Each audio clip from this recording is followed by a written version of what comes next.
নমস্কার, আমি Surajit Das brick masonry থেকে বলছি। আজকে আমাদের আলোচনার বিষয় হচ্ছে ফাউন্ডেশন অফ বিল্ডিং। অর্থাৎ কোনো একটি বিল্ডিং করতে গেলে যে বিল্ডিংটা দাঁড়িয়ে থাকবে যে স্ট্রাকচারের উপর, সেটাকেই ফাউন্ডেশন বলা হয়। যে কোনো বিল্ডিং বা বাস্তুতে আপনাকে বিল্ডিংয়ের দুটো পার্ট হয়, একটা হচ্ছে সাবস্ট্রাকচার বলে আর একটা হচ্ছে সুপার স্ট্রাকচার বলে। সাবস্ট্রাকচার নামের সাথেই বোঝা যায় যে যে স্ট্রাকচারটা মাটির নিচের দিকে থাকে। অর্থাৎ মাটির নিচে যে স্ট্রাকচারটা তৈরি করি, যে স্ট্রাকচারটা সুপার স্ট্রাকচারের লোড বহন করে, সেটাকেই বলা হয় ফাউন্ডেশন বা সাবস্ট্রাকচার। যে টোটাল স্ট্রাকচারটা অর্থাৎ সুপার স্ট্রাকচার এবং সাবস্ট্রাকচারের মাধ্যমে লোডটাকে মাটিতে প্রবেশ করায়, সেটাই ফাউন্ডেশন বলে। ফাউন্ডেশন সাধারণত দু প্রকার হয়, একটা হচ্ছে শ্যালো ডেপথ ফাউন্ডেশন আর একটা হচ্ছে deep foundation. Shallow depth foundation মানে মাটির তল থেকে যত কম গভীরতার মধ্যে আমরা যে ফাউন্ডেশনগুলো নির্মাণ করতে পারি, যেমন স্টেপ স্ট্রিক্ট ফাউন্ডেশন আছে, কালাম ফাউন্ডেশন আছে, র্যাপ ফুটিং ফাউন্ডেশন আছে এবং স্ট্রিপ ফুটিং ফাউন্ডেশন আছে। সাধারণত এক থেকে দোতলা বিল্ডিং যেগুলো করি আমরা, সেই বিল্ডিংগুলোর ক্ষেত্রে আমরা স্ট্রিপ ফুটিং ফাউন্ডেশন বা আইসোলেটেড কালাম ফুটিং ফাউন্ডেশন অথবা স্ট্রিপ ম্যাশনারি ফাউন্ডেশন করে থাকি।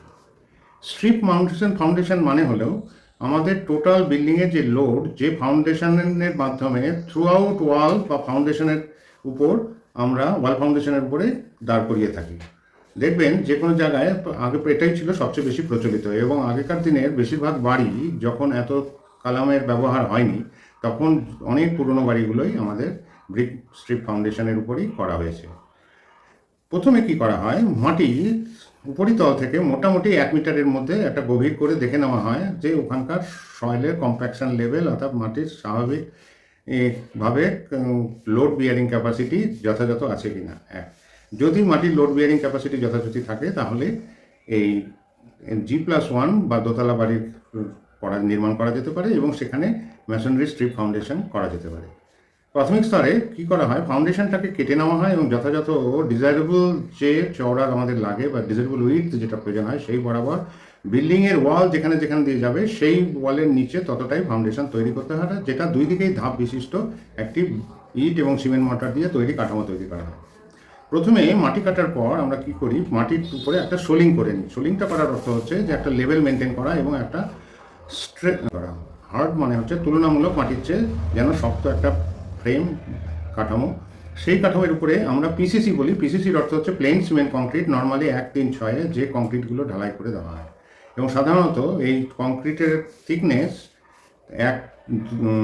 3 থেকে 4 ইঞ্চি পর্যন্ত হয়।